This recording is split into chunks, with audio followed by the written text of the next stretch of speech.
Kena sihir lagi maksudnya? Alhamdulillah. Ya maksud saya salah satu dari kalian ada yang jadi kodok, ayam, kayak gitu loh. Dangek. Paling apa paling dangek ya? Gimana? Yang Tombro. Ya. Sebelumnya saya ucapkan terima kasih atas bantuan di kala itu, dan saya belum sempat mengutarakan rasa terima kasih ini ke panjenengan. Oh, itu bantuan tidak seberapa. Ya kan? Namun itu sangat berarti dan bermakna di kehidupan kami. Untung Mbah Dangik ini bisa selamat maksudnya loh. Dan insya Allah sampai kapanpun saya pasti akan ingat terus kebaikan dari Eyang Tombro, dan semoga kebaikan Eyang Tombro nanti dihadiahkan surganya Gusti Allah. Amin. Amin. Alhamdulillah kalau kalian mengingat saya, apalagi yang diingat kebaikannya. Tapi kalau saya sepanjang mengenal kalian melakukan kesalahan, ya tolong jangan diingat-ingat kesalahannya. Ya tetap diingat ngomong. Terkadang ngene lho Le. Dangik. Ya dangik. Terkadang orang sudah melakukan kebaikan puluhan ribu itu bisa kalah dengan satu kesalahan. Ya kan? Itu kamus. Ya berarti kayak gini. Iya benar. Sama halnya itu ya, bulu mata ya, walaupun dekat itu tidak pernah Terlihat. Nah, Apa tahu nggak? gajah di pelupuk mata tidak terlihat, namun Gunung. semut di ujung lautan sangat terlihat jelas. Enggak Kadang jelas, seperti nggak itu. kelihatan. Iya tahu? Iya toh. Jadi bagaimana? Ada yang bisa saya bantu lagi? Nah, tentunya Ya, seperti ini yang Tombro. bagaimana? Jujur saja, dalam melancarkan sebuah kebaikan, khususnya sesuatu yang sedang saya hadapi di Sawiara, kita itu merasa ketakutan dan gamam. Apa tuh yang membuat takut? Jangan kita tidak memiliki Saya. sebuah bekal ilmu anti sihir. Kira-kira sebagai penangkal untuk kita di dalam perjalanan di Sawiara itu, menurut Eyang Tombro sendiri, apa kira-kira yang harus saya lakukan? Apakah kita harus mempelajari ilmu sihir? Apakah gimana maksudnya gitu loh? Mantra?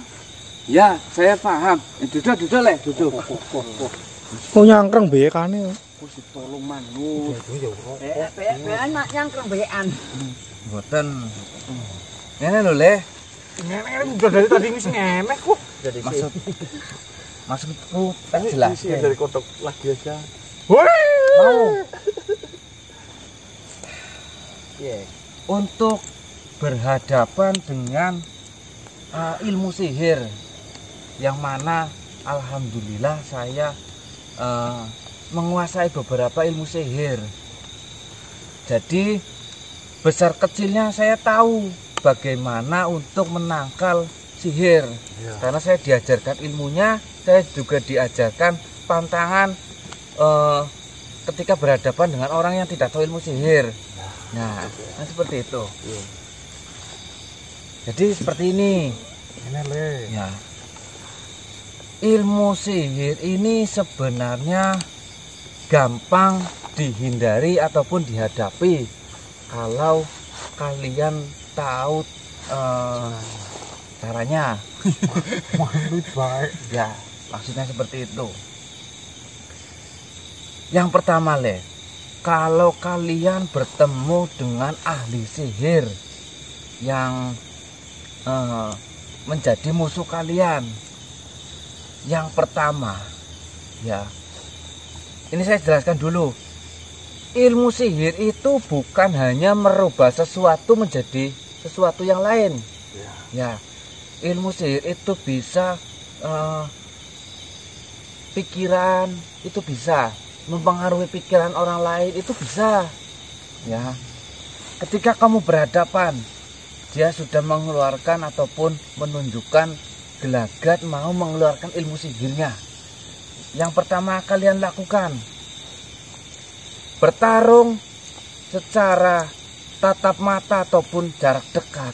Kalian itu tidak boleh menatap matanya langsung, karena ilmu sihirnya itu bisa tersalurkan ketika kalian bertatap mata langsung. Jadi ketika kalian bertarung dengan pengguna sihir ataupun penguasa ilmu sihir, kalian paling tidak itu hanya melihat mulutnya saja. Ya, agak menundukkan kepala. Ya. Ya. Lalu ketika dia menyerang ataupun kalian melihat dia akan mengeluarkan ilmu, paling tidak kalian jangan menginjakkan tanah. Satu jengkal kalian harus ada batas antara tanah dan kakimu.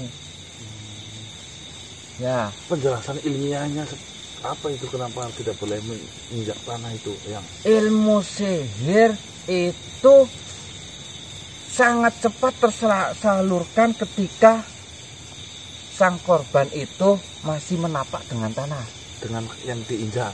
dengan yang diinjak. Jadi kalau misalnya di hutan kan banyak pepohonan toh yang kalian bisa raih.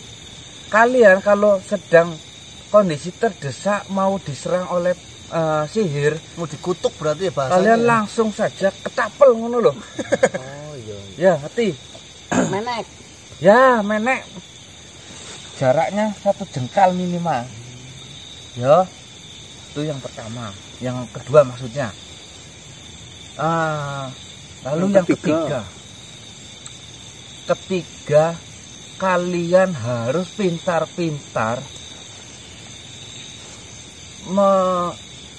menutup pikiran kalian dan hati kalian, terutama pendengaran. Karena bisa saja ketika dia berbicara sesuatu, dia menyelipkan mantra di omongannya dia. Ya, Jangan dengarkan berarti. ya jangan dengarkan. Kalau bisa di antara kalian itu harus ada yang berisik supaya suara dia itu lamur apa bahasanya? Samar. Ya samar. Ngono. Jangan fokus mendengar apa yang dia ucapkan. Nah, itu ilmu dasar untuk menghindari ataupun bertarung dengan pengguna sihir seperti itu. Ciri-ciri dari sang penyihir itu sendiri, apakah ada yang bisa kita kenali, yang Tombro? Sang penyihir yang mana? Penyihir ya, contohnya penyihir agung. Nah, ini kalau penyihir agung saya tahu dan saya paham ciri-cirinya. Ciri-ciri yang pertama, ya, dia memiliki ilmu sihir di atas rata-rata ilmu sihir lainnya. Berarti bisa kita golongkan ilmu sihirnya itu benar-benar hebat. Ya. Kedua, memiliki lambang ataupun gambar di tubuhnya, entah itu dimanapun, di bagian anggota tubuhnya. Tato tuh. Gambar, Tato. gambar Ya, le. gambar-gambar ya. Ya, gambar matahari. Gambar matahari. Ya, karena hampir seluruh penyihir agung itu adalah pemuja matahari. Majusi. Ya, ya kok tahu majusi? Nih, yang menjadi pertanyaan, kemarin saya mendengar penyihir agung itu satu. Kok tadi panjenengan kebanyakan dari mereka? Sebenarnya penyihir agung itu siapa sih? Ya. Kalian tidak pernah bertemu toh? Yes, ya bertemu. Lah, yang menyihir ini sih. Wah, lah salah kaprah iki. Salah kaprah gimana coba? Ngene. Penyihir agung iki kuwi yo menungso dirungokno. Aku angel jelasnane. Penyihir agung kuwi udu makhluk siji, Bukan makhluk satu. bukan makhluk satu. Penyihir agung itu sekumpulan penyihir hebat yang memiliki Kekuatan, tujuan, kemampuan. tujuan bisa, kekuatan pun bisa. Jadi di setiap daerah pasti ada yang namanya penyihir agung. Di Sawiara misalnya itu ya, itu ada penyihir agung. Nanti kalian berpindah ke alas lain atau hutan lain ada penyihir agung seperti itu. Berarti segerombolan dari sekelompok Sekelompok ya? makhluk yang memiliki tujuan sama mungkin. Nah, Dan terbentuklah sebuah anggota. Jadilah seorang penyihir. Berarti ya LSM. lah kalau Iya, dikatakan lembaga swadaya masyarakat. penyihir agung, saya pun bagian dari penyihir agung.